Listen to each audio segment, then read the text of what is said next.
Francisco, and my parents are from a small country in Central America called El Salvador, and they were escaping a civil war that was going on down there, and they received amnesty by the United States to come to America. And so I was born and raised in Oakland. First language was Spanish, and I learned uh, English through television and cartoons. Wasn't the greatest student, but because my mom had me and my father wasn't there for too many years. He was here and there. He was doing his best as he could. And later I learned that I was supposed to be aborted. And just last year, my mom said that he offered her $300 to abort me. So the enemy's been trying to get at me ever even before I was born, and I'm sure that can connect with a lot of people out there feeling that they're a mistake or feeling that they weren't meant to be here. But if we're here, if we're listening to this, there's a reason why and a purpose behind why we're here together in this moment. So raised um, mostly by my mom, had two step parents, had my father and my stepmother. She did her best. Of course, I rebelled as a teenager. I would fight, I would run away, yell, scream, raise my voice. I did the whole everything. Mm-hmm. Not too proud of it now, but now I can understand a lot of teenagers and where they're at because they get all these emotions that are coming up that are new, Mm-hmm. and then you have parents that want to raise you like they raised you in, I guess, where they Their came view. from, and you're Yeah. like, no, this is America. This is different, and there's a power struggle all the time, like what you call tug of war, back and Mm-hmm. forth, Yep. because just that was the way it was. It's like this is not how we do it here. It's like I don't care. This is how my parents raised me. Mm-hmm. So there was always I would always fight with my parents, at a very young age, because I was never explained. What am I supposed to do with these new feelings, these new emotions, and uh, how do I become responsible? And I would pray. Even at that age, I was raised Catholic, so I would Mm-hmm. do the rosary. I'd make sure I'd Yeah. be like, I would do three a day, or a couple of Hail Marys, and uh, I had the Virgin uh, Guadalupe, because it's Catholic, and Mary was in my room growing up. I mean, I only did that because that's what I knew, and Mm-hmm. I would walk to the Catholic Church because nobody would want to go to church with me, so I would do that on my own. Mm-hmm. And so I had little faith. So Jesus says if you have even a little bit of faith, you have a lot. I'm Mm-hmm. not saying it in the best way, but you know what I mean. Yeah. I um, never prayed when when I was younger, so I think that's wow. I don't know what to say. I never prayed. Maybe for like a saint to find something. My grandmother was like that. You have to pray to saint whoever to find something. That's like the only thing I prayed. So that's a lot, I think, as a little boy or as a teenager. Oh yeah, and I didn't know anything about what I was doing until Hmm. I really met Christ, and everything rely on Him for everything, everything. So my mom had a couple of occultic things I didn't know, but I was raised that, okay, if somebody hates you, then you put their name on a piece of paper and you dump them in a little jar of honey, or you put their name on your right foot, stomp it 3 times, sleep with a little bit of water behind your bed, and so the demons will drink that and not come into your dreams. Mm-mm. And I was like, okay, mom. Yeah. And there was a saint that you would pray to, but you would smoke a big tobacco cigar, to honor Whoa. him. And it's just Whoa. like, okay, That looked like my a, mom did all this, and I'm just like, what? But I don't know what it all meant, yeah, but now we see. meant a lot. Yeah, it meant a lot to her. So, Okay. So and it you was scary believed. because some of the things worked, you know. Yeah, of course they work, man. It works. The magic works.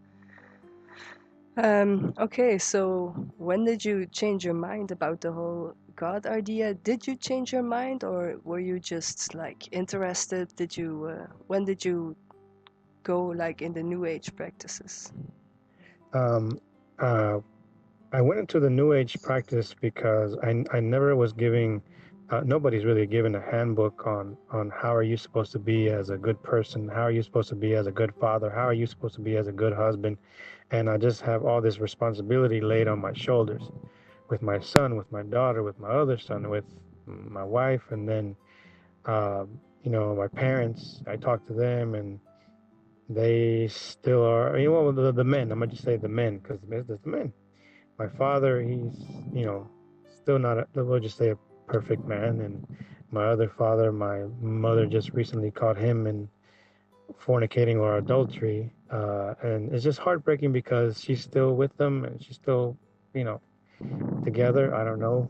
Love makes you do crazy things, I guess. But so I was raised knowing that these things happen, and I'll be completely honest. I'm not perfect. Again, I'm human. I did cheat once, so I'm not perfect. I Mm-hmm. cheated once, meaning that I was dating multiple people at the same time. Again, it was middle school. Some Oh, people say, okay. oh, that worldly people say, well, that doesn't count. I mean, it's middle school. You barely, and of course, my first girlfriend cheated on me. And so then I cheated on somebody else. And I never forget, the one person that really did care about me, she cried. She was wrapped her arms around me and was crying. And I felt horrible because I'm over here. I'm sort of crying, but since my heart became hardened, my heart became callous because somebody hurt me, and so I wanted to hurt somebody else as a human nature, right? That's always a And problem. That's always a problem. They find the excuse in others doing hurt to them so they can finally get cold without guilt, without feeling, and it feels good. It feels liberating. I don't know if you ever done something you shouldn't, but you really wanted to. If you do it, there's like, I don't know if you have it, the surge that goes through you. Like you get, I don't know. It's a oh no, feeling. It's a rebel feeling. yeah, it's just what one pastor calls the Adam suit or the Eve suit that we're wearing, this body that we're in, at the time, it did feel good because I said, okay, this person loves me, that person loves me, that person loves me. So just in case she leaves me or she leaves me, well, I have her, or I Mm-hmm. have her.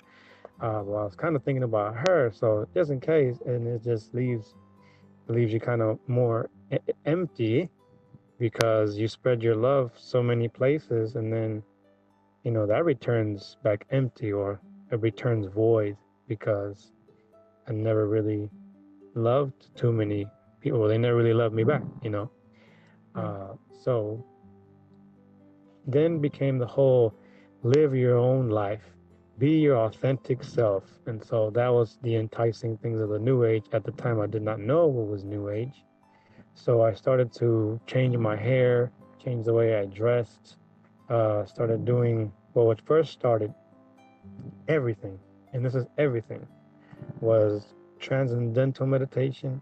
Mm-hmm. And though many people say it's good and all that, and I've done some research, and again, I gotta go back on this later. But that for me was just the beginning because I tell you, they took me into a room. I had to bring a piece of fruit and I had to bring a piece of cloth. And they said, don't tell this to anyone. And in this room, I was giving a word that I would use every time I would go into my transcendental meditation. Wow, man. Crazy. That's the same And as. I, Okay, I continue. didn't know. I didn't know what that meant until I was there, and I'm just like, okay, I had no idea. I had no clue. I had no basis of anything Mm-hmm. until, So, of course, now. But and what did they do with the cloud? So I get the password, the key, but what is the cloud for?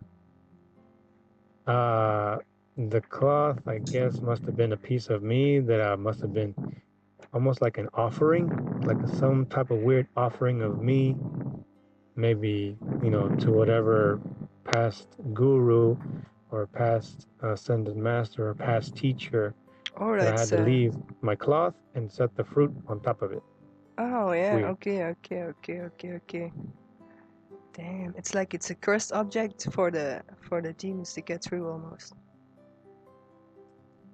Yes, and no matter how many times I did transcendental meditation, I will get, very spacey, but Mm. the migraines were the worst. I mean, it felt like somebody, and of course, many people that have migraines can relate. It feels like, a knife is going in through your head. Yeah, like something And is in you.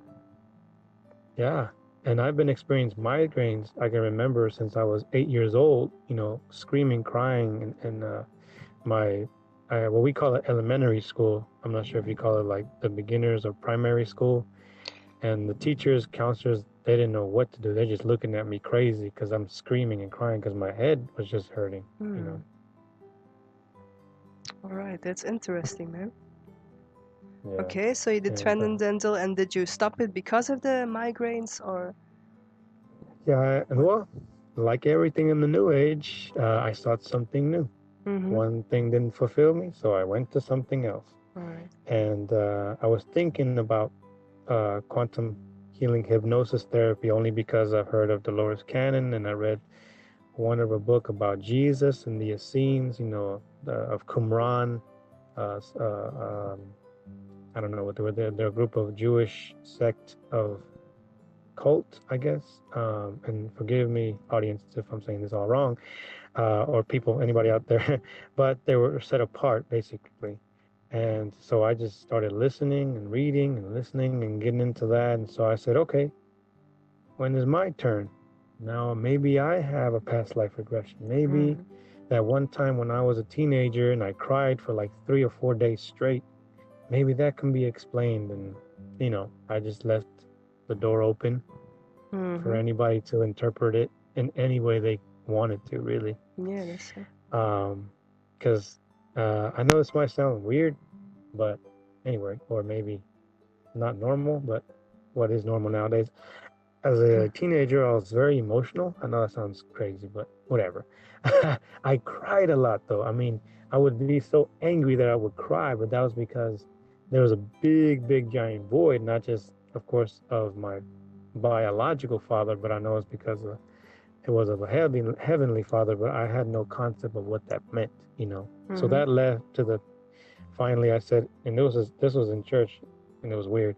I said, finally, I will do it, and I'll go to the session, and see what happens. All right. So it was like a practitioner in your area then? Yeah, out here we have something called Meetup, and I don't know if we got Meetup out there, but No. you sign up for something local in your area, whether it's something you like to do, a hobby, or meet somebody, or Oh be yeah. part of a group. And so this group was free, of course, or cheap. Oh yeah, I And know what you mean. Yeah. yeah, and And you went? I would go every month because it was once a month. And then finally, I made my appointment. It was ridiculously expensive. Mm-hmm. But I did it, and So how much did you pay then? um, uh, it was for me. It still was still expensive. It was more than $300. Yeah. So don't tell nobody else. I mean, I know she said she charged a lot more and she was giving me a discount. They all say it. They all say that. I noticed that with every practitioner of different type of, whether it's a psychic or a medium, they say, I'm giving you a discount. Mm-hmm. Or take off 10%. Or, well, you pay me later. And then it's just like, everybody's Mm-hmm. saying the same thing. But I didn't notice. And yeah. All right. So you did it. It was like a past life regression, I think. Then. Yes, I actually laid down, and of course, she was saying, go into the cloud, now come off the cloud. And it Mm-hmm. was weird. I mean, I can see a vision as clear as day Mm-hmm. where I was and what we were doing. At that time, I fully believed I was an alien, so we'll just get that out of the way. But anyway, so yeah, even before anything else came into my life, at that point I felt like I had to be from another planet because, of course, Dolores Cannon was saying that these are children from a different planet Mm-hmm. and they're coming in, the first wave, second wave, third wave, and Mm-hmm. each wave had their own purpose. Yeah. So my purpose was to come and heal the planet. Okay. Okay, And that was my experience too, man. Go on. right. So thank you. Appreciate that. I feel like okay, that helps me to keep going. And so that, in my visions that I was getting, it was feeling like, okay, I had a purpose. Every time I went to into a dream, I felt like I was fighting, or I was in a battle for good. And I was always on the good guy side. And somehow it came out that I was part of the Galactic Federation team or council, or whatever you want to Mm-hmm. call it. But that came out in the vision by itself. And I had this all recorded on audio, and I also have the notes still Mm-hmm. with me somewhere, and even some notes from some of the other regressions afterwards. And of course, my body got really warm, really hot, and of course, she would said, okay, so that means that your guides or something like that, you're there now, or something like that. Now Yep. you can go ahead and keep going into the vision that I was having, and it was surreal because it felt, of course, real.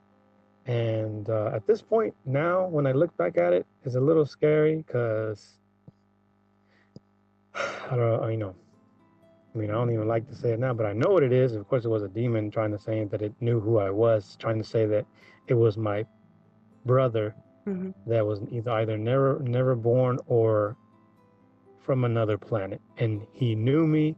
He knew exactly who I was. He knew Yeah. exactly how I operated, and he knew exactly who I was, which Mm-hmm. was a little freaky because it kept talking and using my words in my mouth very fluidly, if you know what I mean, like Mm-hmm. no pauses, kept speaking as if I was speaking.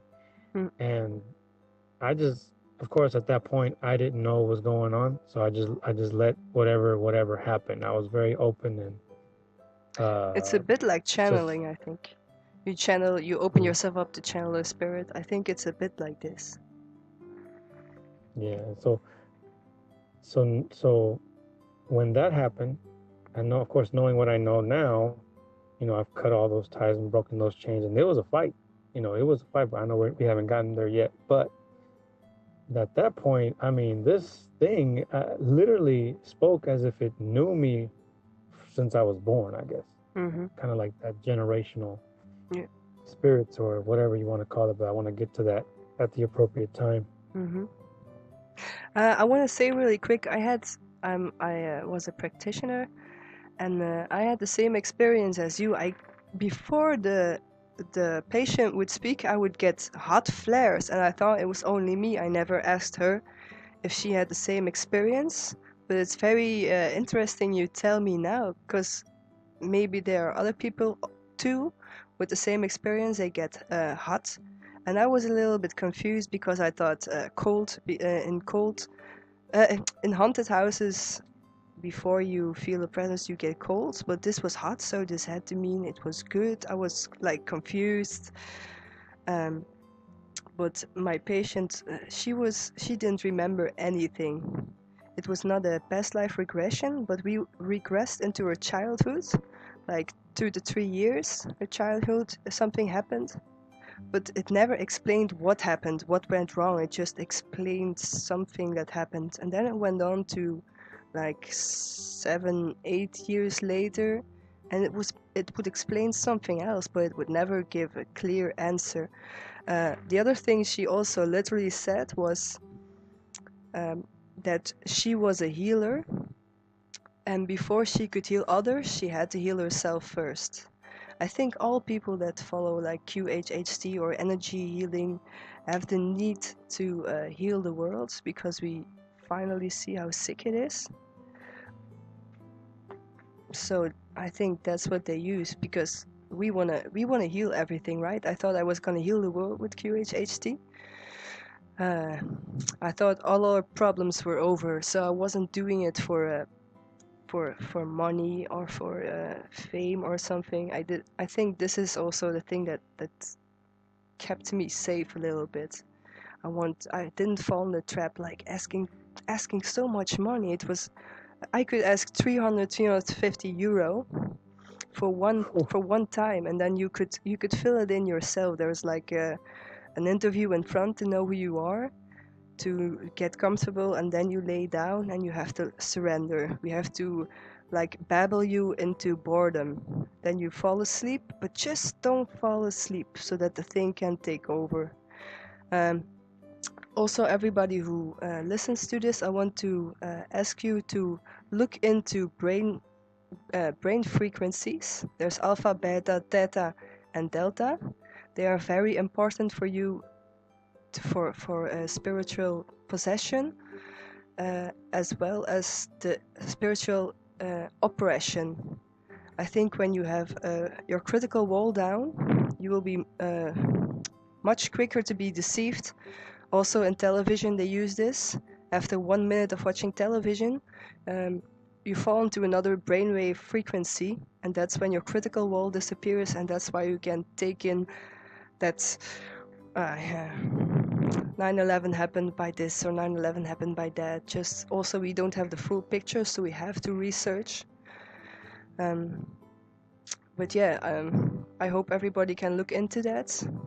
Also, I wanted to tell you, when possession happened, it was mostly at night or when I was drunk. So when my barrier was very down.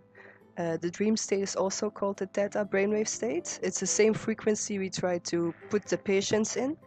So there's also an overlap. I think many people get possessed at night and don't know it. So that's another thing I want to just throw out. If anybody has some ideas, you can always leave it in the comments. Sorry for the interruption. But there's much the same, and I never thought somebody else would say the exact same thing as I was thinking. So it's interesting this way. So to pick up where you left, you did the regression, and what did you do with it? How did you go from there? From there are many months when I would just go. I mean, I know people can't see it on the radio, but we had handouts, sheets, and we would do it in groups, and we would write down what we saw. And sorry about that. We would write down what we saw in the regression, and every regression had its own topic. Like, for example, one was group past life regression. Another one is removing contracts and connections. Sure, that sounds familiar. Finding your purpose in the Akashic records. Sure, that's familiar as well. And then another group regression. And in each one, we had questions, and we talked in a group. And the last one I went to, and this is the last one that she actually did as a group, was future progression. And I don't know. Future? That No, was I don't about. know. I don't know what that means. I think she just made up one because I don't know.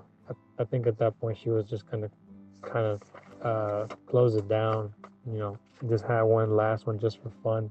No, Because okay. she was also, I think, trying to use it for monetary gain. You know, hoping that somebody would sign up for a session. Yeah, it was a lot. It was a lot of money, man. My money problems would not exist if I continued with this. But guilty conscience plays its role, man.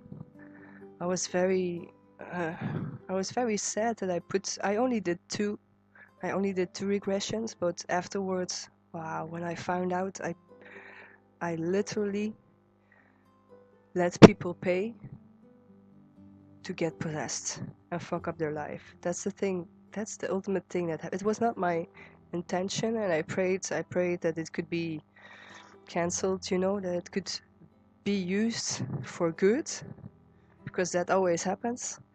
But yeah, they didn't believe me, man. I talked about Jesus and they looked at me like, what happened to you? Yeah. I could not explain though. How do you explain? But yeah.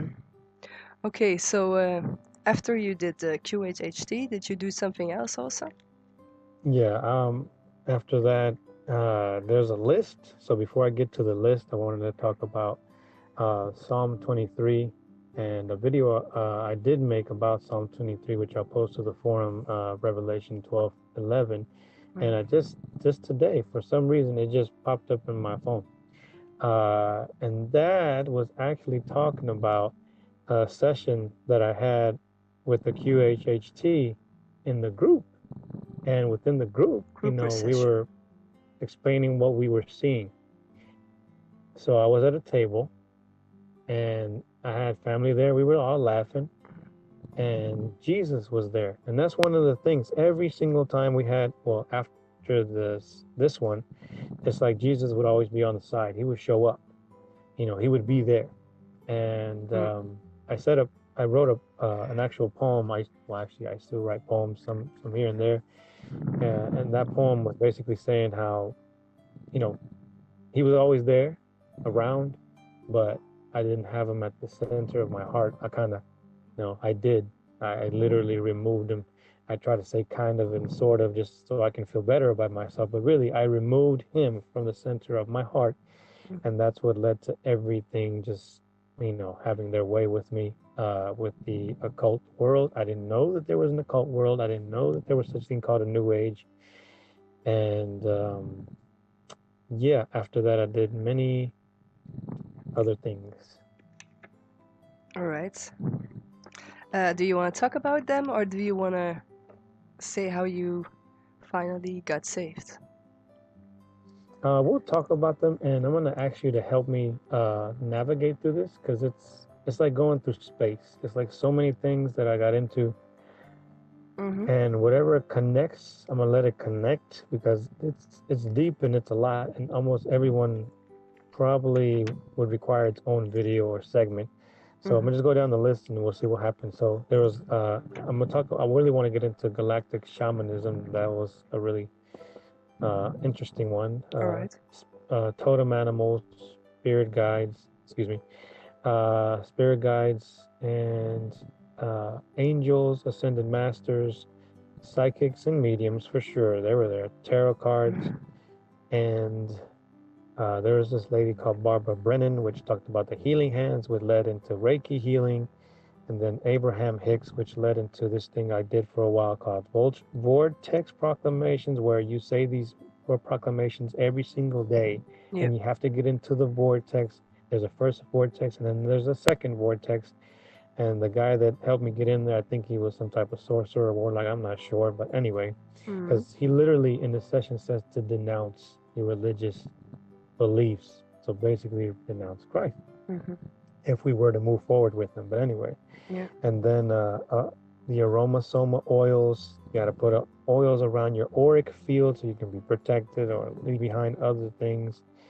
And I think some big ones I wanted to hit, well, not so much big ones, but was the crystal healing, life between lives, which was more like the past life regression. And that was really its own ordeal, because that really didn't make any sense. And that's when the veil was starting to break. Almost like the demons were starting to get exhausted and come up with excuses and lies. But the galactic shamanism and pranic healing, those two things are what really started leading me away from family life, from being a husband, but within the New Age religion, you have to live your authentic self, even if that means breaking relationship with other people. But I'm like, these other peoples are my kids and my wife. So I was like, it's a little bit like one thing, it sounds like a good idea. I'm not condoning that it sounds like a good idea. I'm just saying when you're lost and you're in it, it sounds it always flowery sounds good and okay. But when I asked my son, one, I asked him to remove Jesus out of his prayers and just say God, just say God. And he looked at me with this look with the Holy Spirit and said, "You dare remove that from me?" I mean, I was gonna, I guess, burn in hell, but really, like saying, like, help me to start to believing in Christ and say, Jesus, and now you're trying to remove that from me. Like, he gave me that look, like, hey, I got a purpose here in this world, and you may not know it, but I do.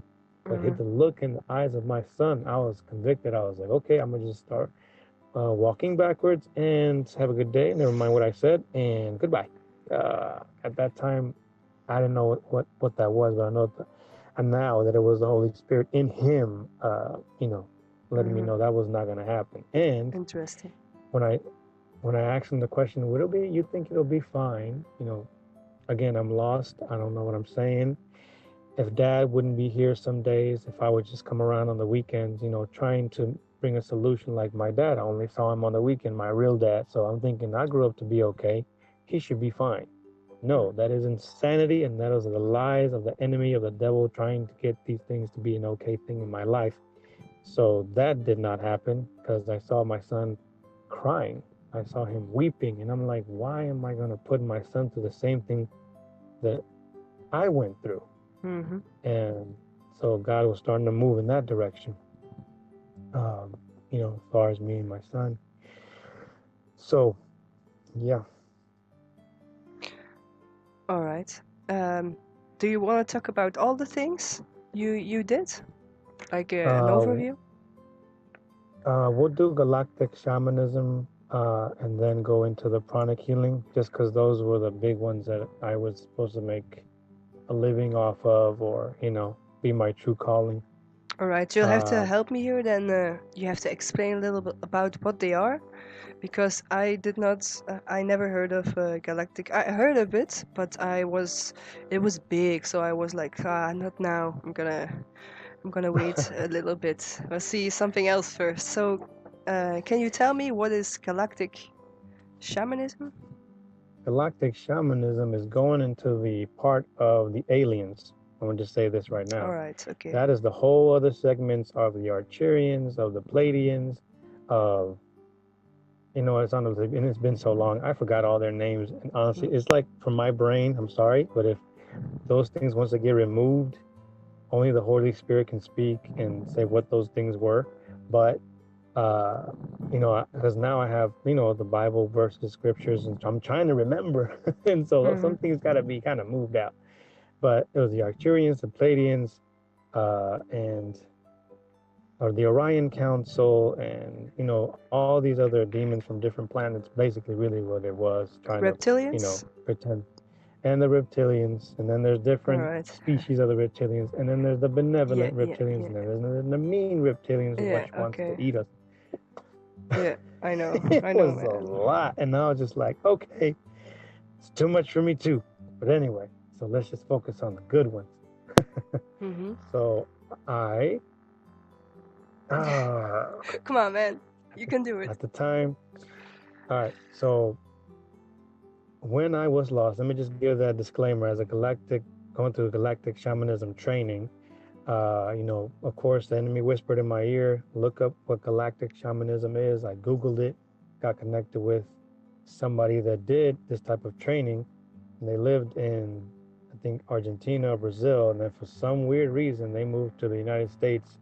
A lot of deception there, but anyway, and I had many channeling sessions. We were channeling my brother from another planet or whatever, and of course he was purple and black, and our planet was purple and black, and all of them missed me, and they want me to come back. And of course I felt a connection there, and they said, your mother from another planet died in this certain time, and your father is over here still or whatever, waiting for your return. I'm just like, what in the world? Anyway, it was heavy.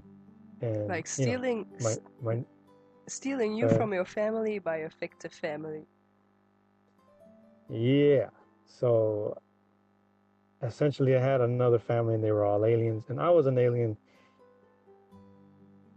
sent to be a human to help, heal the earth, be a healer, raise the vibrational frequency of the earth. Yeah. yeah, we get that, man. So, my name was Talon, and my mother's name was Talia or some other name, and I don't know. I forgot all that. It's just a lot to remember, to just be in that space of just overwhelming deception. I mean, and she was from what they called, the person that was teaching me, a group of 40, and a group of 40 believe in the Arcturians, or some type of alien council that they summon or that they channel, and of course, they have well, not of course, because I haven't sent anything, any backstory with that. So my apologies. They have, for some reason, in their, um, not mascot, but in their picture Mhm. of their website, they have Jesus. So they have Jesus including there, but they have Jesus included as an ascended master. So this is why it was so attractive to me, because I was like, oh, well, they got Jesus, but it's not the real Mhm. Jesus, it's the counterfeit Jesus. And I didn't know this. Mhm. And they believe in the beliefs of, aliens, ascended master Jesus, and the Native American beliefs. And I'm just like, of course, looking back now, that's a lot to deal with, to try to think about. But essentially, all that was to show other people this way, this new way of living, this new way of being, for all of us to self heal, Mhm. and why this was so dangerous. This is why this was dangerous. And I'm grateful that God bless me with a wife that's so patient. So, because now it teaches me that I need to be patient. Huh. Okay, I don't know about other men or women out there that may have girlfriends or boyfriends, or maybe husbands or wives. But she let me.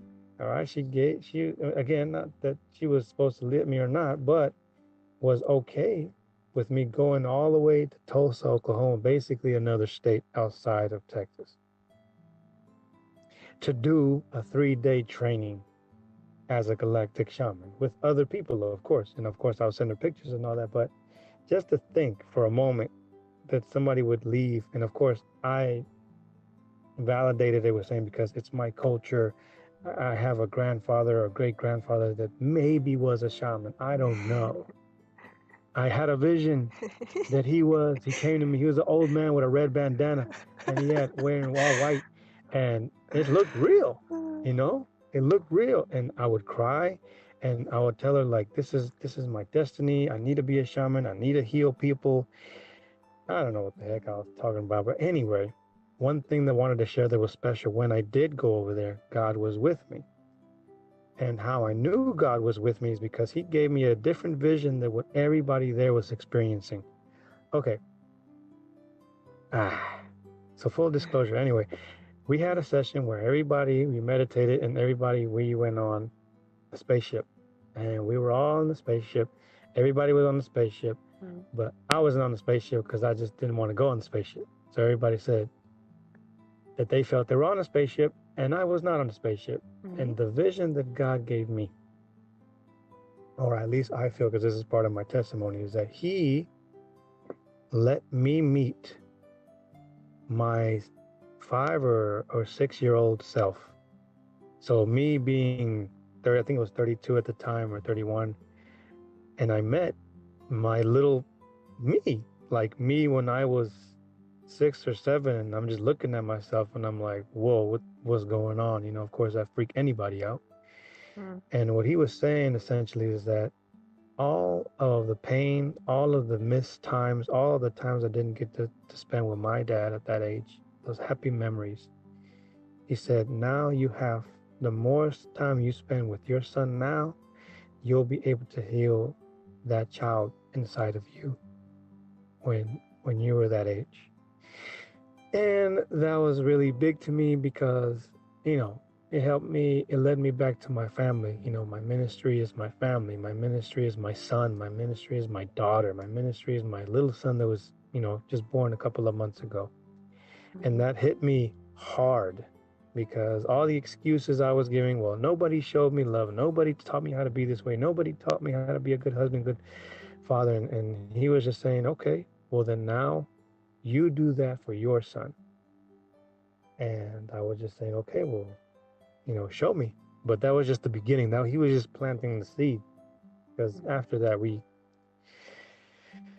other meditation days, I went to other planets and I was a fairy. And, I had a body that was crystallized and my eyes were crystal and I had dreadlocks Mhm. and we were on a different planet and we would hop planets and I mean, 8 hours of meditation. It was insane. Wow. And now even more draining just to think about it. But these were and still are some people's beliefs, that Yeah. these realms, these spectrums, these parallel lives or simultaneous lives exist Hmm. at the same time, Yeah, you know. yeah, yeah. It's a difficult topic, the New Age, because some things you say they correlate with the other beliefs, and other things you say don't correlate with the others. So it's really like it's all mashed into one. And if you don't like it, you can throw it away. You can choose something else that does agree with you. There's a lot of similarities, but also a lot of contradictions. It's really like choose your own religion, choose your own truth. You make your reality. Law of attraction. If you don't want it, you can just ignore it and it goes away. But it doesn't. And people sometimes they need to be woken up really badly to finally understand, to find the logic in you cannot just ignore a problem for it to go away. It doesn't happen like that. You need the understanding, but the understanding you need it from God, or you will be deceived and you will be circling and circling and circling, and you will get the same healing from the you will get the healing from the same enemies that give you the sickness. That's another thing. There's always like healing sickness. Always you have to come back for more energy healings. You say meditations. Like I was also questioning why is one time not enough, and one time you should have the problem solution. It's not that difficult, you know, but it was always going in circles. I can't understand that. I'm very solution based. If you start nagging to me about today I had this and this, it's going wrong, I will tell you the solution. I will tell you go do this, go do this. I'm not gonna say yeah, I'm not gonna go in circles. You want to find a solution, but it's like it's never there. I don't know if you had something like that, that there was always like a string that got you back in, or like you should see this person, you should see that person, and you always get interested. I don't know. Yeah, in the new age, it was always no, I'm able to relate to exactly what you're saying because it was always, this is what they call it. It was always a different healing modality, or it was always a different healing method, or this method did not work for you. Here's a new method. Have you tried this method? Um, and that's what led me to the psychics and the mediums and the tarot cards and all that. And um, in the galactic shamanism, to end that, I also, when I found Christ, that's when I started finding Christ. At the same time I was doing pranic healing, and I was telling her I had a secret, or I had something big that I just discovered, and she kept sending me messages on the WhatsApp. And after I said Jesus, I mean, she just like vanished, was gone. Couldn't send her emails, couldn't, I mean, I was like, well, okay, that's Wow. supposed to be my teacher, and I didn't, get anything back from That's that. strange. Um, I had and an experience also. I was when I was in the New Age, I got my mom interested in New Age again. That was a really bad choice, but I I did like a pendulum course, you know that you just swing and the answers will come to you and it will all happen with the swings. So I really that's when I was really searching for Jesus. I was like, no. And I thought, okay, I'm gonna check it out. But on that 3-day course, the first day I didn't want to, but they pushed me into it. But I knew this was not this this was really not the way. So after that, the pendulum group, the study group, they came together like it was a club of friends that came together, talked about their hobby, I guess. And I prepared something about Laura Maxwell, like spiritist, to wow. tell them about. And I was sitting here. My mother was sitting on the right side of me, and the others were sitting. The three other women were sitting all Mm-hmm. across from me. And I started to talk about Jesus, and because they were sitting on a row, and their heads would go synchronously from my view to all the way the other view. There was like they're like I don't know, man, but it was at the same time all the three heads turned from me. So it's really a hatred for Jesus and the Bible, I think.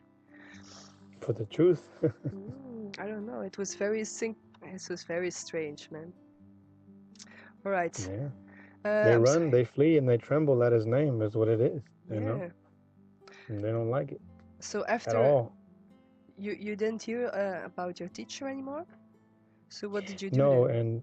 and one thing I wanted to say, and this just to be, completely transparent, and this my wife already knows, my wife's mom already knows, and my wife's sister already knows, and my wife auntie already knows one day, that I thought that because I didn't commit physical adultery with the, because I was at another state, another part of the, America, but I think in my mind, in my own head, in my own heart, hey, I did not touch this woman. I did not do anything with this woman. But when I read in the Bible, if you so even think in your heart or in your mind in certain ways with this other person, then you've already committed adultery.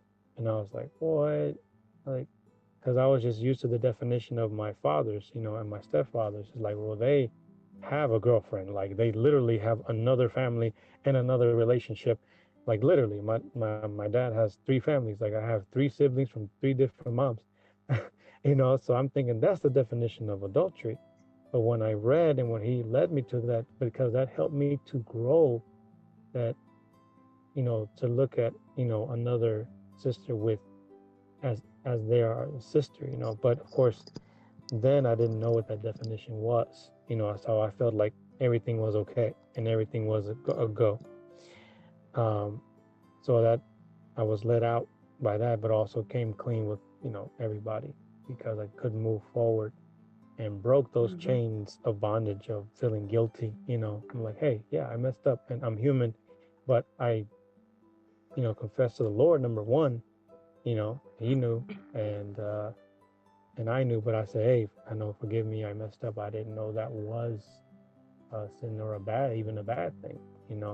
It's one thing that somebody tells you it, but then when he is leading you to it and you're reading it or you're listening to it, you're like, oh, oops, okay. Conviction. Yeah. And It's a good thing, no, it's a good thing. If you don't have conviction, you can never get better. You just don't have to. Don't be stuck with guilt. Confess, because if you don't confess, it stays there. I heard about like exorcisms where humans had to be freed from demons, but they could not speak it. They could not speak it, and when the moment they spoke it, light shines on it, and the darkness can disappear. But if you don't speak it, it's very difficult sometimes. So yeah, it's important. It's really important. All right, go on. And the other one I wanted to talk about was the pranic healing, and that's another part of my life, but more towards the end of when I was finishing and toward the new age. I didn't know I was finishing new age, but I had the ability to heal other people from a distance and also in my home. And I did not need to lay hands on them like Reiki healing. Reiki healing, of course, you have a background on it. You had to lay hands on different parts of the body, either with music or different things like that, and focus on the intention. And there were symbols and stuff used with that. But with pranic healing, it was a lot of, it was tied to like Catholicism a little bit. They had the prayer of Saint Francis of Assisi. They had the Om involved in it, and I tell you that I tried to play that Om in my house, and there was no peace. Me and my wife, we fought the same, and I said, you know what? I'm kicking this CD out of my DVD player because there is no peace. There's supposed to be peace. Where is the peace? We were fighting, and I was like, you know what? I threw that in the trash because I was like, this is something's going on, and something's not right. That was the beginning. And even my wife would say, well, if that's supposed to be peaceful, why aren't we at peace? And I said, I can't answer that question. So anyway, using pranic healing, you were supposed to also use crystals, and they were very expensive. That's why I said, I'm not going to do this. This is ridiculous. where you can actually cut through the bands that are connected, that are Yeah. from The either energy is people so or nice. situation, the energy bands and all that. You had to cut them Mm-hmm. with, sorry, you you use your hands, you put your intention on your hands, and then you would clean the auric field this way. And it feels so weird doing that now. Sorry. And then you would have to spray your hands with alcohol, and I think it's alcohol water, just so you all that dirty auric field ickiness or yuckiness or whatever would not go into your own body. Mm-hmm. Okay. So I got to level 1 with that. And so I was a pranic healer level 1, and I was a galactic shaman level 1. Mm-hmm. And after that, it just wouldn't go anywhere after that, because I just get, and I'm glad God made me this way. I would get bored or I would get tired, and I'm like, this makes no dang sense. And even though as much sense as I try to make it, I just be like, I was just not satisfied. I said, okay. So the next training is $1,000, and then the higher training is $2,000, and then Yep. the weekend convention or retreat. I said, I'm done with all this stuff like money here, money there, when God has His free gift of salvation. And I'm like, what? For free? For real? And yeah, with the Son Jesus Christ, and that just took me a long time to get to that point of even believing, because believe it or not, the whole time when I was doing QHHT, Jesus was my brother, Jesus was my homie, Jesus was my guy, like, and that's how I was at that point. I mean, I know now it's like, okay, Lord and Savior, and at that point it's like, man, he's my guy, he's my friend, he's right here, he's always with me in my sessions. I don't know what he's doing, but he's always in the background running around, I don't know, doing, I don't know, he was always in the background. And so when I knew that pranic healing was not for me, and something was wrong, is when one of the teachers told me, part of the higher level teaching is when you get into the mystic teachings, the occult practices, um, when you get into the archaic yoga. And this is when I started getting to the different yogas, and I started getting just tired of the different yogas. And it's called archaic yoga, where you had to be at a certain level of pranic healing, that you can only, it was too much energy. And she told me herself, she's like, yo, I don't like that because you see demons. And I said, what? Kind of like, when you hear a scratch on the record, it's like, Hold up. I was like, excuse me, you see what when you do what? I'm like, come Says on enough, now. right? Like, and that's when, the little veil was starting to get Yeah. torn a little bit more. And I was like, oh, whoa, whoa, whoa, whoa, whoa, whoa, whoa, whoa, whoa. So everything was starting to just reveal itself little by little. And of course, I left that behind, and I got into, what was this? Tai Chi. I got into Tai Chi. So I don't know. I just became, I don't even want to say that word, but just kind of tossed around to do these different things. And really, what I was seeking is a relationship with people. I was seeking relationship with friends. I didn't have friends.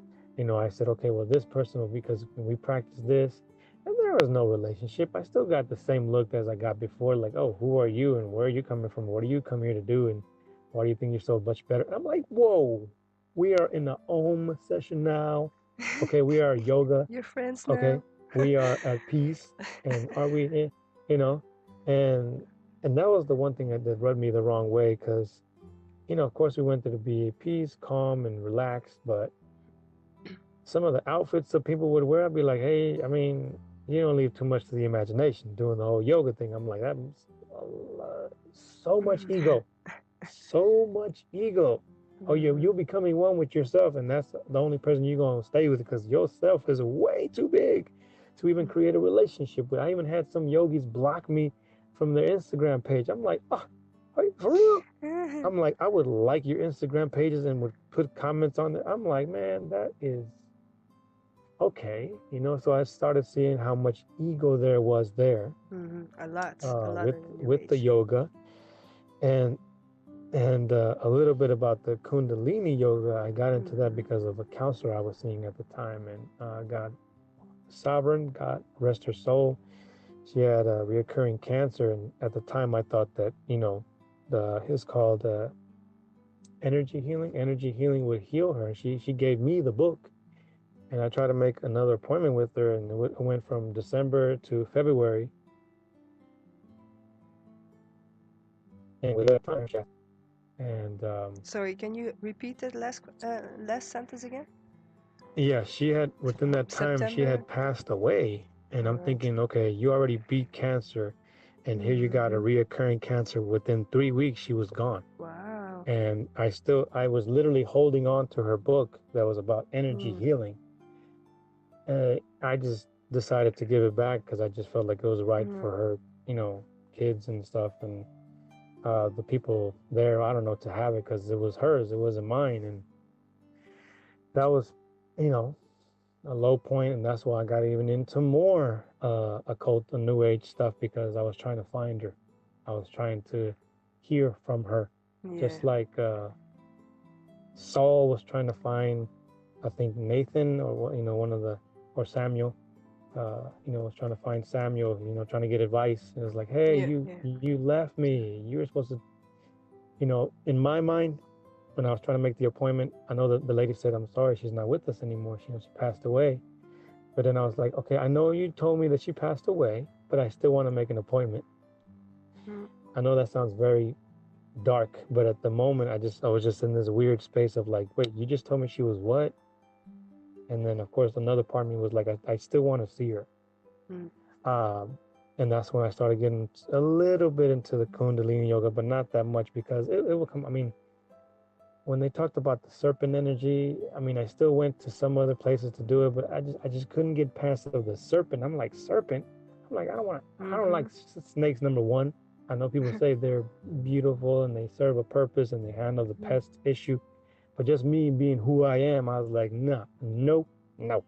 I just can't do it. I'm sorry. It's not pretty. You know what I'm saying? They just look freaky to me. Mm. Uh, Did so you when they said that the ever? serpent energy goes up into your spine, into your Yeah. brain, I'm saying, no, thank you.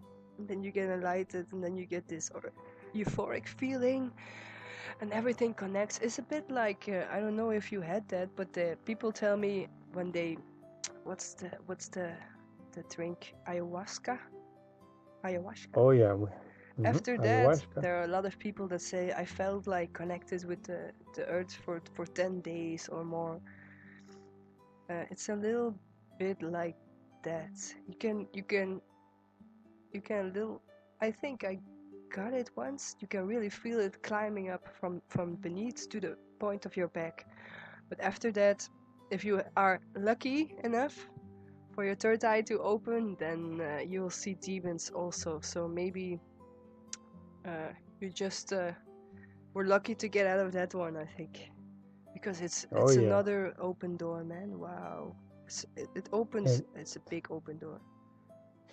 we might have to have the interview made into sections because it's right now it's funny to me just because I did all these things and I have a lot of in-depth information on all of them. Well, at least my in-depth information. I don't have the historical stuff, but when I did the ayahuasca, I mean, I did a lot of video prep, and of course, I mean, our generation, we just video prep by watching other people's testimonies. And when I did that, I did it with a friend. Of course, he's still Buddhist, but I didn't see any, I just saw one night fairy, I guess. I don't know. I didn't see all the visions and all that stuff, but my friend, the next day, he saw something crazy. I mean, he thought they were gonna kill him. He thought they were Wow. like he saw serpents coming out of the fire. I mean, because he's Mm. way more into the energy. He used to, I forgot what he used to do. It's Don yoga, more like you slap your body and parts like that to move the energy throughout your whole body. All So right. he used to do that for like 7 8 years. I mean, it helped. Dangerous though, because he was an addict, and that was helped him to not be an addict anymore. But then he replaced that with this, and he would do it like morning, noon, and night, and just couldn't get enough of it. Would be sweating, but still love him. He was still a good person. But when we did this ayahuasca, we both prayed. I mean, literally, we both prayed that everything will be fine. Nobody's trying to kill us another, because it was close, where we're at. And I just remember I didn't know that they had to put some stuff in your nose, blow that up your nose, and so that you can be ready to take in the ayahuasca or the vine or whatever. And that thing was putrid, disgusting. I mean, nasty. There was round one, round two, round. I said, I'm not doing this again. I'm like, I don't have any infirmities in my body. I'm like, what? And that's, of course, at the point when I was throwing it up. I mean, it was coming out of my nose. It was coming out, and they were telling me, okay, come on, you got to come back for round two. I'm like, man, I'm yakking up round one, man, right? My guts around one. I can't even get to round two because I'm still getting the round one out of me. And it was freaky. There was a lot of stuff going on there, I'm sure. I mean, there's this one guy, he was dressed in all white, smiling at me the whole time. I'm like, dude, who is this? I'm like, I know this is not a good person. I mean, he stared at me. And of course, after a while, I'm like, man, that was Satan, man. I think that was Satan. Just looking at me, smiling, looking happy that I was lost. And then I tried to leave. And the guy that was there, I mean, he wasn't the shaman, thank God. He was just one of their apprentices. He's like, if you leave, you start to see demons and all this stuff. Oh. I'm like, say what? Say what? Wow. I start to see what? This is supposed to be a healing thing. What are you telling me over here that I'm going to see demons if I leave this place right now? He's like, well, it's the hour and all that. And I'm like, okay. All this stuff is supposed to be for the good, but still has the darkest of the dark side. It is ridiculous. And there was one person there that just took everything, that took it up the nose. They drank it and would sit there and nothing would happen to her. And I was like, okay, I'm scared of you because you're not acting like the rest of us are acting, throwing this up and spitting it out of our noses because we can't handle it. And she was there just taking it like it wasn't anything. And of course, she believes that she is God. Of course, when you get to that far into the New Age, you're like, okay, we are gods. Yeah. But after a point, you can't heal yourself. You're like, maybe we're not. Maybe I'm not. Yeah. Maybe I'm not. And that's when that's the thing. If you then finally get it, okay, maybe I was wrong, then you can find freedom. But the thing is, you always keep searching more and more and more and more until finally it breaks and you find your freedom. When you can admit to yourself, okay, maybe I was stupid. But it takes a lot. It takes a lot. I know it for me too. I was searching in everything, man, and it didn't work. So I would go to the next, and that didn't work. So I go to the next, and then something worked, and I tried everything. I opened so many doors. It's not even funny. Oh, I forgot the language. That just reminded me of the language when you open the doors or you become more open and. And one video, Laura Maxwell helped me out, but also Stephen Bancarz from Reasons for Jesus came from spirit science, and he came to Jesus. And when he broke everything down with the yoga and occultic, I mean, it broke me down. Then I'm like, wait a minute, I'm the healer, I'm the answer. And God was like, no, you're not. You're a piece of the puzzle. Yes, we're all a piece of the puzzle. We need, him, to know where we're at with him. And it's the only way to find the truth, I guess, because people lie, spirits lie. So what do? You cannot find it on yourself. So that's the only way. That's the only thing that knows more than you and will tell you it with certainty that it's truthful. Even if you don't want to hear it and it has to tell you again, you'll hear it again if you are ready to accept it. Yeah. And then I don't know if you know who Moji is. Do you hear of Moji out there? He's like a guru. No. He does satsang on Sundays. That's supposed to be like I don't know what religion is it, but he was in India and he studied under a guru for many years. So I was doing those kind of meditations every morning. about the mind, and don't let the mind take over. And that's when, I was going mostly in damage control. I'm like, okay, let me just at least meditate, because the Bible says I can meditate. Yes, the Bible says you can meditate, but that means think about Mm-hmm. His word, Yeah. not empty your Yeah. mind and let something else come in, because then you invite anything to come in. Yep. And the last time that I meditated the way I used to meditate is when I was testing the spirits, and a demon showed up in my meditation, and just like flesh colored, and just smiled at me and then left. And I said, okay. I got up from my closet. I started walking outside. I said, okay, nope, nope, nope, nope. Okay, no more, no more, no more, no more, no more. Okay, because I was freaking out. I was scared. I was like, whoa, it's real, because I've seen demons when I was younger, and I made a video about it. It's funny, but at the same time, it's not. Mm-hmm. I was jumped by them. Okay, I don't know if out there you have things called drive-throughs. Yeah. Okay, is when you pick up food, and yeah, I was at a KFC drive-through on my bike. So you're supposed to be in a car, but I was on my bike. Anyway, Mm-hmm. it's a funny story. But anyway, and somebody was honking behind me, and 16-year-old me thinks, hey, I'm a big guy, whatever. I said, hey, you don't honk at me. I'm getting my food, says the guy on the bike to the guy in the car. Anyway, I get my food, and he gets out, distracting me. I turn to my right, and there's a guy coming at me, and his eyes look like the eyes of a snake. Mm-hmm. And I couldn't look away from him because I'm like, what the heck is coming at Yeah, me? you want to be And sure, so, right? yeah, and then the other guy, I looked at him. And by the time I look at the other guy, somebody hits me at the back of the head. I go down. I'm knocked out on my bike. I mean, it's you can see it from many sides. Right now, I want to see it because it's funny, because it hurt. But again, I'm laying there, on my bike, and the security guards behind the double pane windows going, "Hey, are you okay? Are you all right?" And I'm just like, man, I Uh, go inside. I slam my chicken sandwich on the counter, and I just said, "Give my money back." Of course, the cops come, and something. I mean, Holy Spirit, even then, just or maybe just where I was at with my walk with Christ, the cops show up, and I tell the cops, "Wait." I go behind the dumpsters, and I just start praying, God, forgive them, for they know not what they do. And at this point, I'm crying, I'm bawling, and I just keep repeating, God, forgive them, for they know not what they do. God, forgive them, for they know not what they do. Now, I don't know why I said that, or maybe the cops needed to hear that. I don't know. But that was when I was a teen. I'll hmm. never forget that. But Wow, yeah, man. I was not that way as a teen. It's interesting. yeah.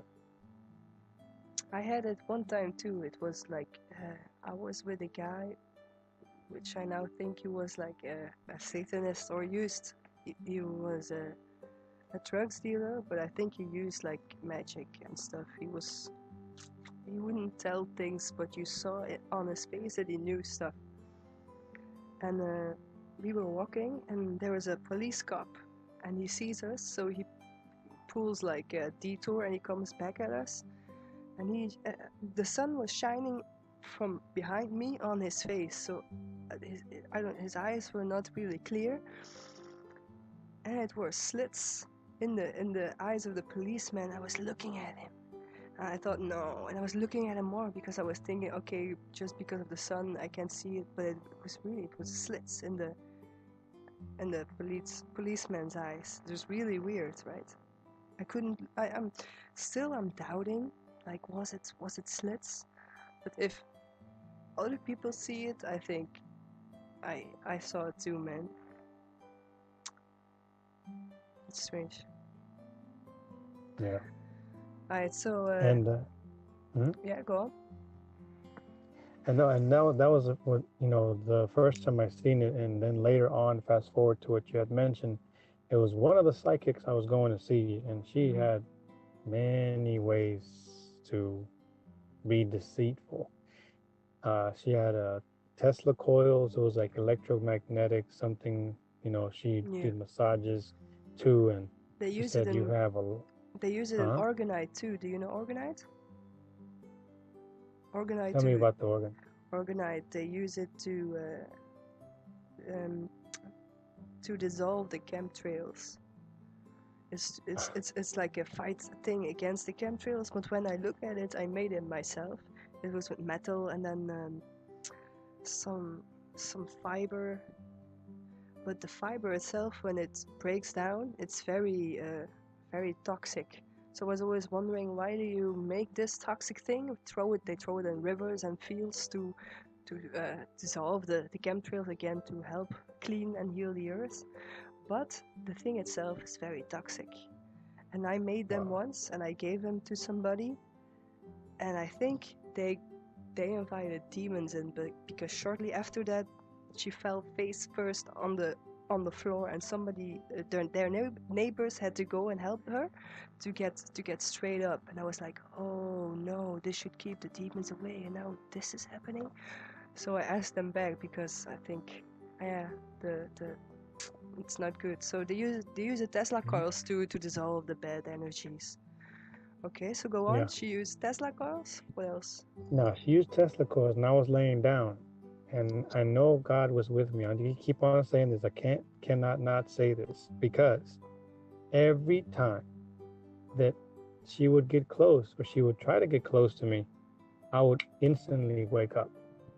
You know, like if she was about to come into the room, I would just get up, or my eyes would be open. Like there was no point where she would be hovering over me, or doing that type of trying to come in when I was asleep. I would always wake up. It's like God would just say, "Wake up," or just wake me up. And I can't. It's just talking about it. It's just so many things being involved. And then recently I try to go back, of course, to evangelize, tell her about Jesus. Her office is gone. It doesn't exist anymore. I mean, when I say it doesn't exist, it's like I try to look for the office that had also a counseling center, and I couldn't even find the counseling center. I'm like, okay, where in the heck is this place? It just had a for sale sign. Let's hope she found Jesus too, man. Yep. Let me think. Do you want to hit another point from the New Age? Another point from the New Age. See, we talked about the Om, the crystals. Yes, the crystals. That's one I wanted to talk about when I was doing crystal healing. The crystal healing. Now that I know something, 2 times, something jumped into me, and I can feel that whatever it was jumped into me. One, when I was just talking and holding, the person that was there at the time, she said, "Oh, just hold this crystal." And I said, "Okay, fine." And I'm just holding it, and we're just talking, and then all of a sudden I feel like something.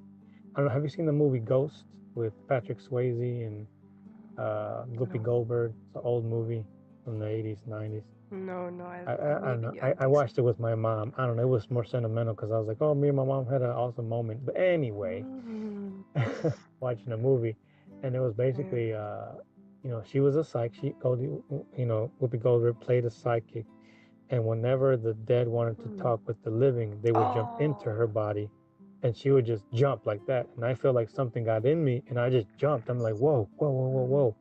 Something just got in me. I'm like, hey, you weren't invited, but of course I had the crystal in my hand, so it probably was invited, And then the second time is when she was doing some work on me, and I was laying down, and I can feel like my abdominal area cold.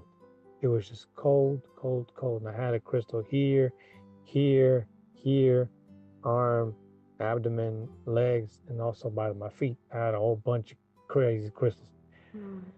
And my whole body was like shaking. I'm like, I know I'm not cold, but I'm cold in my abdominal area. She said, that's just the healing taking place. After that, I saw everything was just my vision was fixed. I didn't need glasses. I was calling my friend and I was telling them, hey man, now I know how you feel. Because me and him were sort of going through the same thing at the same time. And he's like, yeah, man, I know how you feel. I know how it is. I completely understand, And I was like, man, I'm finally seeing it. I finally attained some type of, I don't know. Enlightenment. enlightenment or the height of my who I am, my true self, my higher being, and all this Yeah, other Christ or higher consciousness. vibrational frequency. There you go. That's another I deceptive just for, thing, man. yeah, I forgot all that language, but Mm-hmm. yeah, that was what that was. And when you talked about the metal or the what you made, that made me think about my friend too. And he would at one point he was making salts and he was mixing all kind of using alchemy, and he even Yeah. went to school for it. Not alchemy, Wow. but Chinese medicine. Oh But yeah. he was dabbling to things that mixing things that he did not know what not to mix with. And one time he opened a portal to a really mean demon that would not leave him alone. I mean, so mean that one day knocked his mom on the floor. And What? his mom not so well with the knees and the legs. She's kind of Wow. messed up in that area. I mean, with just walking to have, for me, just me who I am, having anyone do anything to my mom, I mean, that's it.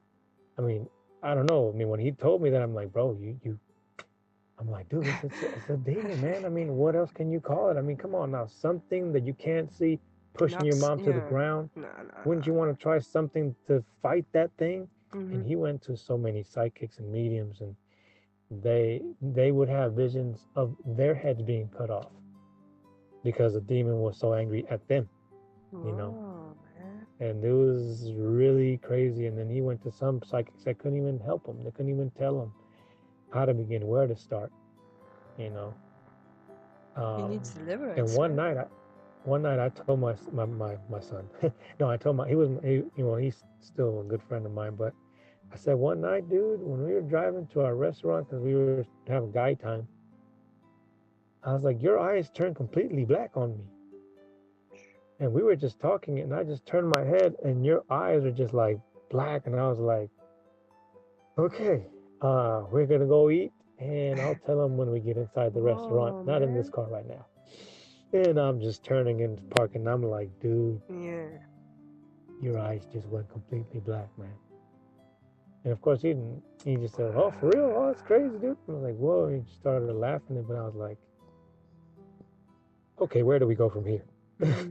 Because I only seen that one time, and it was in like a Exorcist or like a demon movie Mm-hmm. where the lady she just went all crazy for a second, and then it's like, oh, suspense scene, and you have to go to the bathroom now. You're like, okay, that was scary. And Okay, did you remember the time period where his eyes were black? no, no, but you know, Because I had some yeah, strange things too, man. Uh, not my eyes, but my voice changed. Like me and a friend of mine, a girl, we were traveling to Amsterdam. We went to visit like funny things like coffee shop, sex museum, the things you do in Amsterdam, you know. Um, yeah, yeah. not. I didn't know God. I didn't even know He existed. So we were just going for fun. Then we were camping on a camping site, and she forgot the sticks of her camping tent. How you call it? It's a tent. Okay. So she The had yeah, no. the camping tent sticks. Sorry. Yeah, so she had no place to go. So I told her, okay, you come stay with me. We were we were going to sleep. We were still talking to each other, but we were laying down. And the morning after, I fell asleep, and we woke up, and she told me like, yesterday, we were talking, falling asleep, but still talking. And at one point, you said to me, what did I say there? I'm gonna not kill you, but I'm gonna break you, like that. I'm gonna break you. But I have no idea I said that, man. Like when I fall asleep, then there is that little open door where you're very vulnerable, and if you're not protected, I think demons can get right in, man. I must say, I also did Ouija boards and this and that. Like one time, So that could be the open door. I don't know where I got it, but I think there was a lot of it. And also when I drank, oh man, there were so many instances when I drank, like spitting at police cars. I have no idea that I do that, but like they take over and they do stuff with your body to break your life. They get you in trouble. They let you do things that make you feel ashamed. They shame you. They like to shame me. So yeah, I didn't know why I said that, but Mhm. yeah, I know you lose consciousness at that time. Yep. So that's why I asked if he remembered it. Strange No, things. he didn't remember it, and like even today, I just still have him in my prayers, because we were like literal brothers. Like we would, talk to each other. He would come eat with my family. I would go eat with his family. And just when I started following Christ, he started getting back to God, but he was still holding on to, you know, uh, psychics or some occult practices. And, you know, me, I said, that's it. It's just Jesus now, and that's it. I just can't do it. I mean, I got sick and tired of being deceived.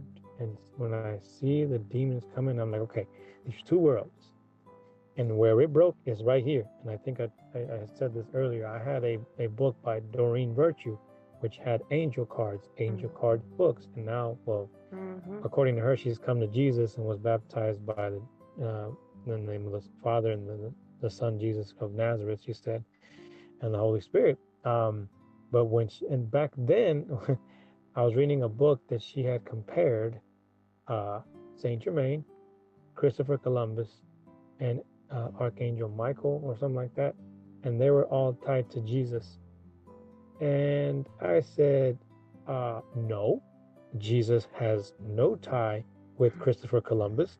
No, the genocide of a people of Native Americans and of Mexico and Central America and South America was not connected to Jesus. I'm like, if Jesus came to save, at least I had that little bit back Mm-hmm. then. I'm like, hey, he has no connection with Christopher Columbus. I said, no, because of course, for many people here, he means he's, well, at least if you're of ethnic background, black or Hispanic, I mean that's just a person that brought a lot of genocide. Mm-hmm. Just to be politically correct, I mean, for me, it just brought a lot of death of a culture, but you know, also, just when that happened, just not to get too far into a tangent, I said, that's it, I'm done. I said, okay, I'm not praying to any totem animals.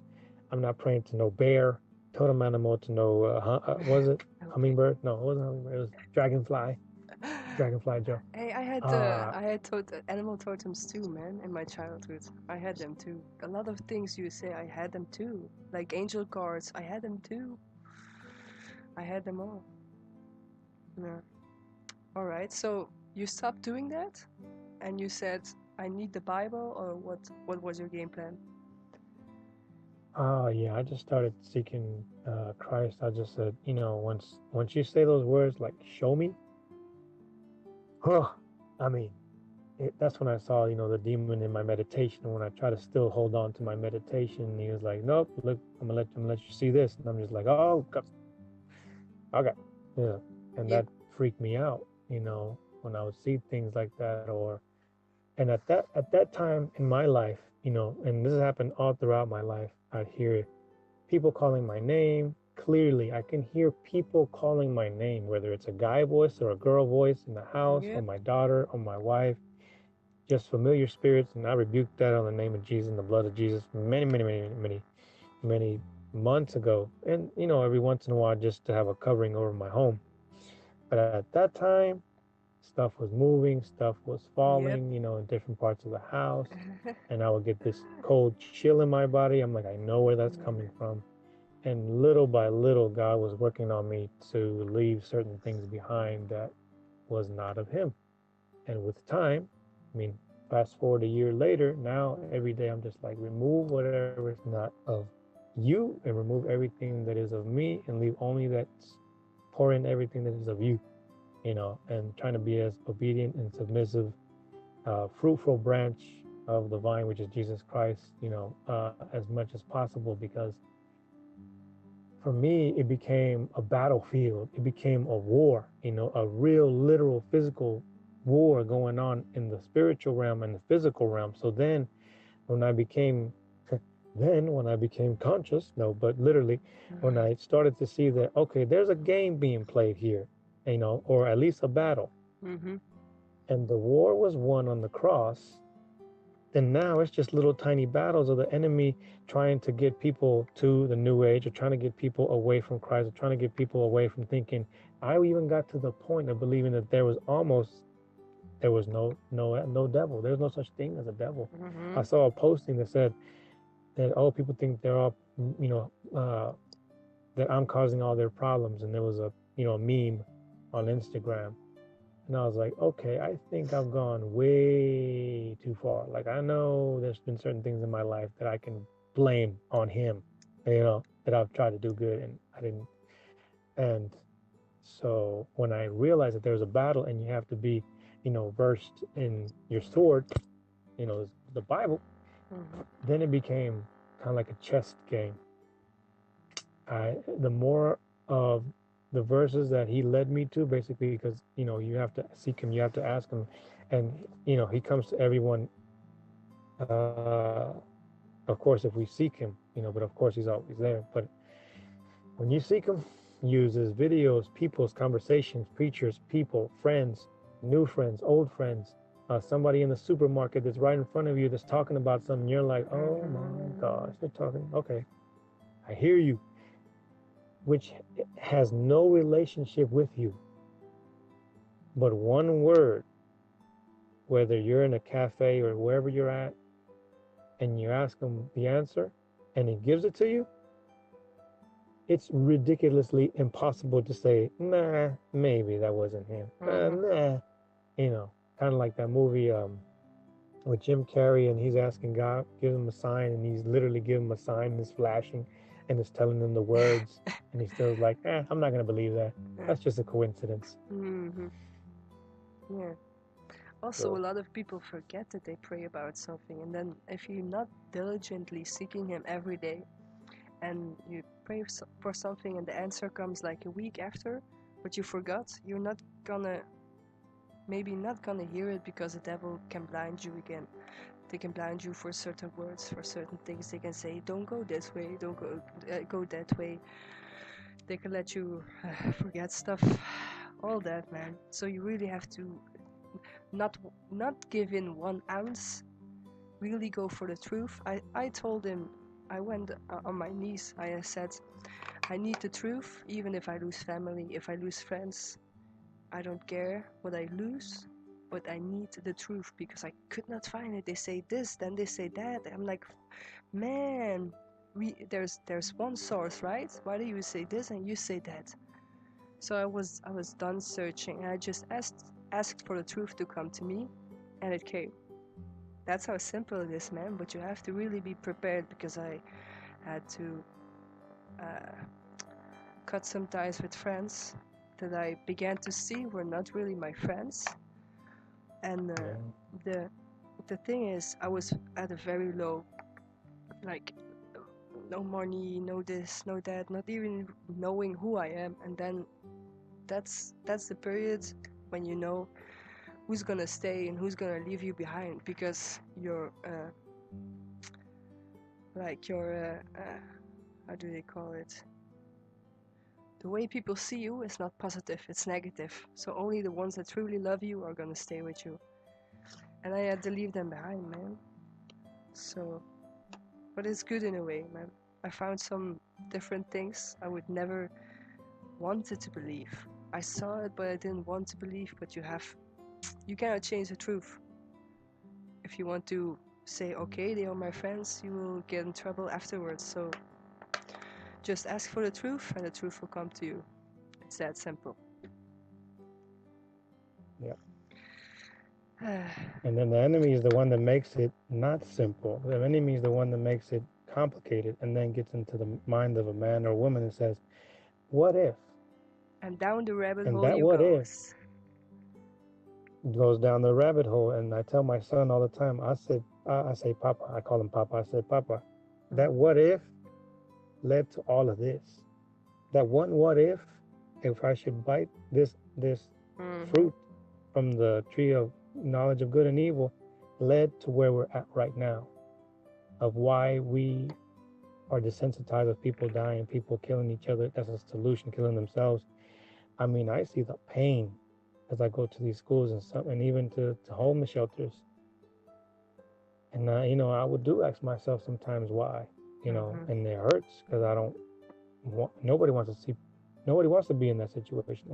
And of course, I was homeless for about a month when I was a teenager as well. But again, I was rebellious and I ran away. Yeah, me too. Um, so, I mean, he's, has began a good work in us and you know, is still going. And whether, people out there understand what that means or not right now doesn't matter. When you seek him yourself, he will reveal himself to you. Yep. Because he honors when we're rebellious and he lets us go and be rebellious. But if we turn around, come back to him, he's right there. Yeah, You know, he's right and there. that's what they call the agape love, which we learn with time. We have to give that also to our enemies, which, yeah, Mm. happened today. But And if mm-hmm. you don't do that, you'll get in trouble, and he gets a thorn in you, and then you always have to remember, okay, I'm, I did that, so I have to forgive the other. So it's best to forgive. I learned Oh that, yeah, man. I learned that. It's and that hard though. that took time. I'm sure that took time, huh? Mm. I'm still not there. So Uh, I'm Me very. too. I mean, I was one that had a big temper. I mean, you see this shirt? I mean, there's an Incredible Hulk on there. That Yeah, was it's me funny, man. before. It's funny. I The was I t-shirts. was him like as a teenager and a young adult because whenever I was angry, I let myself get angry. I let myself go there, and then later Yeah, say, you know what, I was wrong. I yeah, shouldn't have done that. But that's when all my emotions will calm down after my rage. yeah. And even today, I'm glad I'm reading a book that I'm reading right now, which talks about having that, and also connected to the Bible about loving your enemies or blessing people that persecute you or at least make you mad, like in traffic. Like somebody cut me off and I mean, we almost got into an accident today. And I said, okay, God bless. I mean, I'm praying. I'm laughing, but I'm praying. I'm like, God bless him. Please bless that everybody that's driving. I'm like, it's a crazy day. Just bless these souls Mhm, because I want to get home safe, you know. And it mhm. was just, yeah, Houston traffic is not the greatest, but you know, Traffic is not great, man. I had some anger yeah. issues too. I'm gonna try to take pictures from it, but like coffee mugs like these and plates, there's still little pieces of mugs in my wall. I literally, I had something had to break. I had to destroy something. So I took my coffee mug. I just looked at the wall and I smashed it, man. Wow, the wall. Ha ha ha. I still don't get why my parents let me do that. But I had really my anger issues. But I think it's also a little bit teenagers get hormones, and it's too much for these people. So you have to find a way for them to deal with that. For me, boxing was a way. If I boxed for one time a week, like 2 hours, I was good for the whole week. That's the only thing I needed, just something to let it out. I had no one to talk to. Nobody would listen. So or they would abuse the information, so I kept it to myself. I did palms too, but then they would find the palms, so I then didn't do the palms anymore. So I just, you have to let it out, even if it's not good. Like if you have a traffic shit, all these things going on. I'm sorry for the words. Hmm. Um, God says be angry, but you can be angry, but do good with it. You see, you can Mhm. just tell them forgive and then take care of yourself too, because the adrenaline is still in you. It's not only you that's bad. It's a thing. We have to work together. So yeah, we have to give more attention to the people also, man, to know what they really need. That's people are going against their nature in the system. That's another thing. We are all lost because this is not who we are meant to be. We're not Mhm. meant to be in schools. We're not meant to be to sit on work and take robotic jobs every day. Not sit at a screen for 8 hours.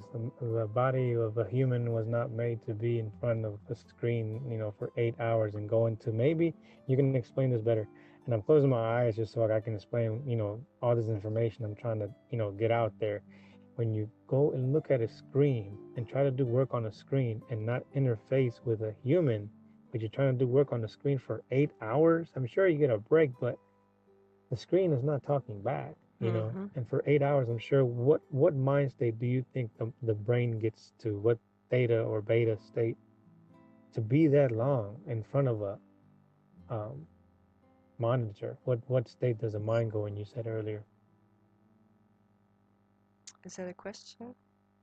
Yeah. What? Yeah. Uh, What I, state of? I think it's different from television than internet because internet is active and the television just feeds you whatever it is. You can change channels, that's it. But like 1 minute, I think I'm not really sure. I think uh, beta beta brainwave state is your critical state. That's where you are when you analyze things. Then you get to alpha, and alpha is like the chill state where you are relaxed and just taking it in, but not thinking. Like if I tell you people are purple, you are not like thinking about that. You're just taking it in. And Mm, this is a good place to plant seeds also because you're not thinking about it. So it's alpha state, and after alpha states, more relaxed, you get into theta, and that's the hypno state or the dream state also. And then you get delta, and that's your deep sleep. But yeah, it also makes you very cold because you don't have to interact with the person and don't have to think about what the other person is feeling. But you can just like click on the little cross on the right, and it's gone. That's it. There's no social skills anymore. It's do what you're told or get out. mm-hmm. Yep. So the alpha state is what you're looking for. I'm gonna see if I find the like the research, but I'm not sure if I'm gonna find it, but I'll look into it. Mm-hmm. You can always add it into the description Yeah, or maybe later. or put it on the screen or something with the explanation. Okay. Okay. Can we take like a 1 minute break because I need to go to the toilet? No, go ahead. Yeah. Yeah. Alright. Okay. Okay. Mm-hmm. Oh, need to go too. Probably getting to the point.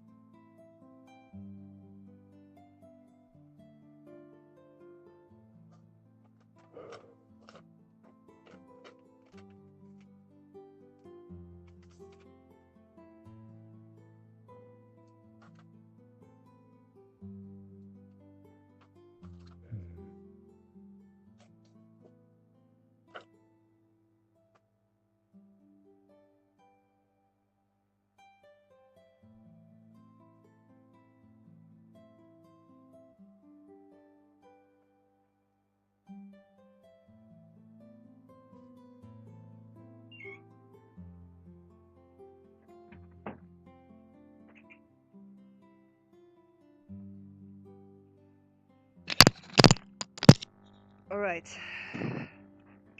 Um, did we get everything you wanted to talk about I think for for this thing? Ah, for right now. Abraham Hicks. I wanted to ask something about that too because I have like a Christian friend I met on internet also, and she was talking about Abraham Hicks and that she was following. I think it was law of attraction that he teaches. Is that possible? Well, Abraham Hicks, I think she's a woman. What?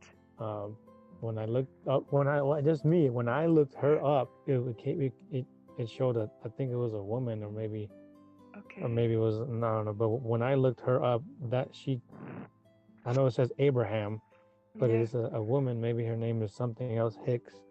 But it was basically like she was just saying you can find all the answers yourself. You can have that connection. You have to, vibrate at that frequency, and just is almost, again, it goes back to one of those theta or alpha states, or the state where you get hypnotized. And I saw another Christian video, or YouTube video personality. I forgot which what her name was, but I followed her for a long time, and she basically came out of being a hypnotist and finding Jesus as well. Yeah.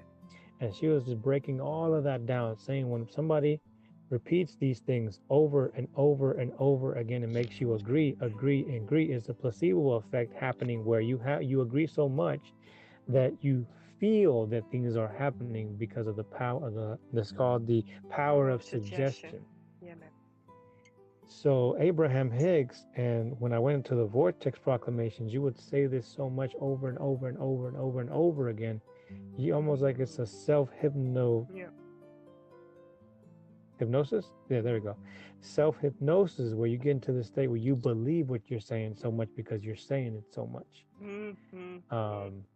And there's also, as so a man thinks, so he does. So of course, men and women, they would say it so much that they will believe it, and that's just becomes their new reality, a new conditioning of the mind. And of course, you follow these leaders, which are temporal and temporary. Of course, they make a boatload of money, and it's a great show. And it makes sense. It's a great but, show. When you go home and you're not practicing their books or what they're saying, then it becomes really cold and empty. Yeah, a lot of people in the New Age become cold and empty because they get like, I'm doing shamanism and I'm doing this and I'm doing this and I'm doing this, and you tell me I'm not enlightened? They base their things on like, for me, my QHHT diploma, I paid like more than €1,000 for it, but I burned it. I just burned it, man. I could not. No. I just burned it to make a point, to tell God this is what's gonna happen. Wow. But the other people, they base their self-worth on what other people say, or the kinds of diplomas they get, the kind of practices they do. Yeah, it's like a self-fulfilling reality. Yeah, and they tell you also, that's another thing, they tell you my reality is not your reality. But we're not talking about reality, we're talking about the perception of reality. And that's a very different thing. There's only one truth, there's only one reality. The rest of it are perceptions of reality. And that's a very important thing to tell people. To really find the common pieces in the perceptions of reality, and then you find the truth somewhere down the line. But you have to ask God for the truth. Go ahead. You have to ask God for the truth. That's the only thing I want to tell. Yeah. Your brother? I had a very lively conversation with my brother, and I don't know where this conversation is going to go from here. But he's out in California, Berkeley, and out there everything is very liberal. And of course, he knows I'm a Christian. He knows. Well, he knows how far he can go, or we can, but I told, I tell him, I say I practice with you because I can be loving, but not be judgmental. So I understand. But when he started telling me when he starts saying a lot of the words like, and I'm like, you're trying to explain an idea because you're saying like too much, man. Like, just come on, and they say, well, this spectrum here, and then if you look at it on this realm, and then the spectrum over here, I'm like, dude, here's the thing. At the end of the day, like if anything happens, I'm like, I just say it with love. I'm like, I told him I need to raise some kids. You know what I mean? I got to raise my daughter, and I got to raise them with something that they can actually grow up in, that has been there, is here, and will be here forever. And of course, that's the Bible. And I love the way one of my brothers in Christ put it.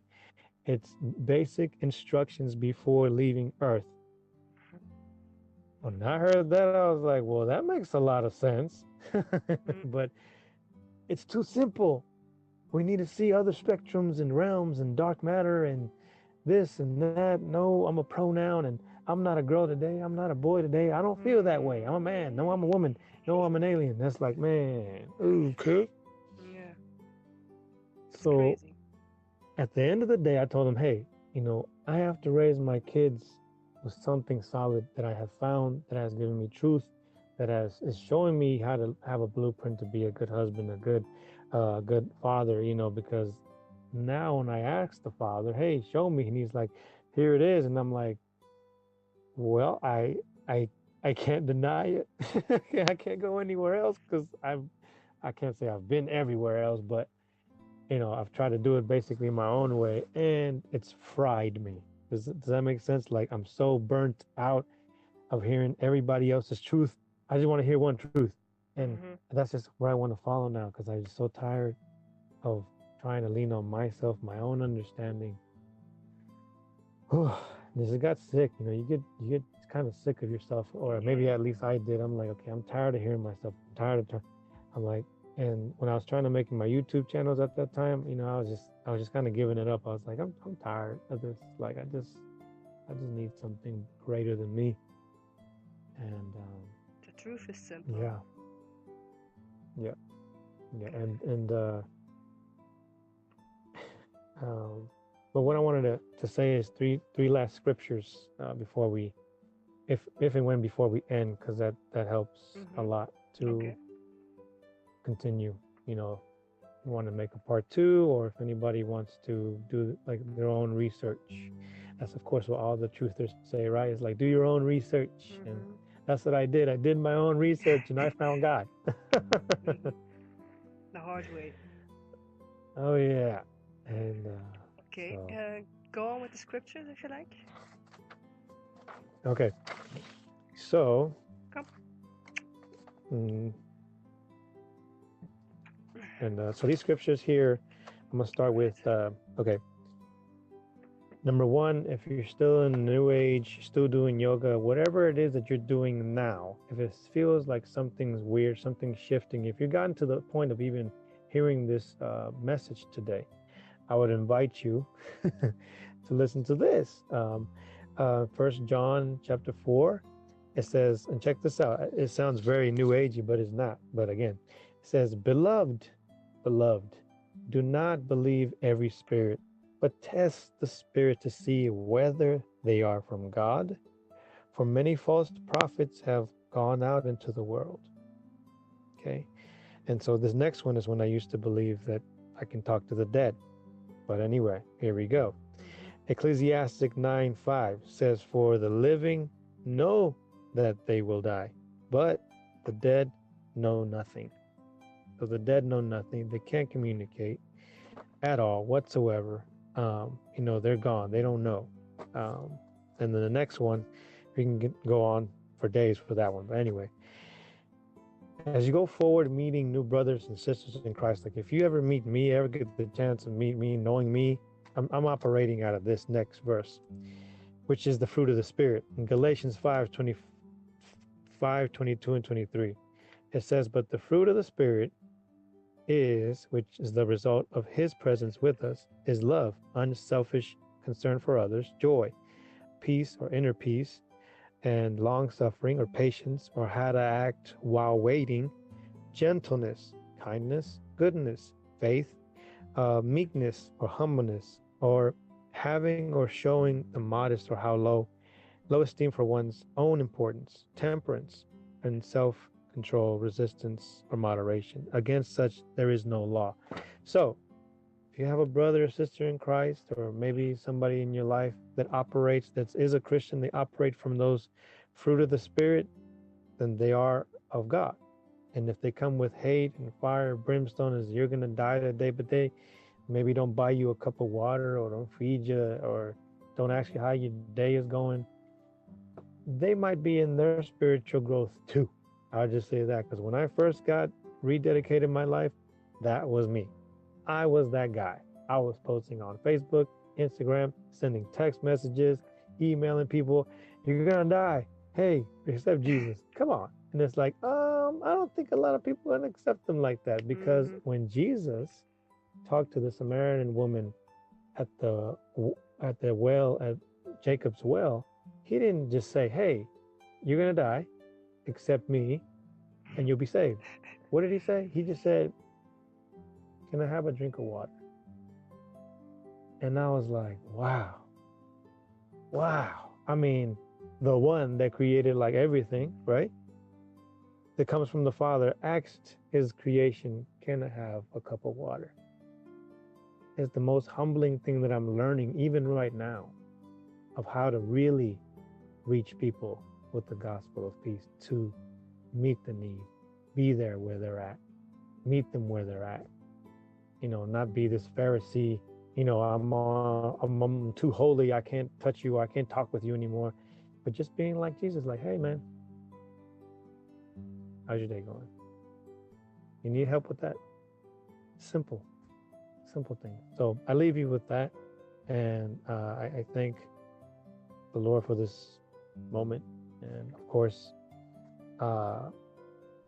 Revelation 12:11, real quick, one last one. And they overcame him by the blood of the Lamb and by the word of their testimony, and they loved not their lives unto death. So that's what this forum is about, how we came to be here right now in this conversation, in this moment.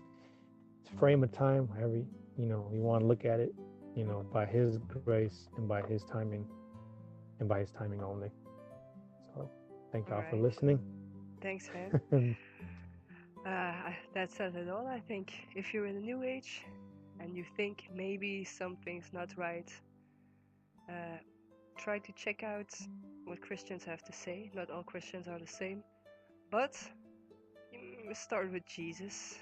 Start with Jesus and ask him.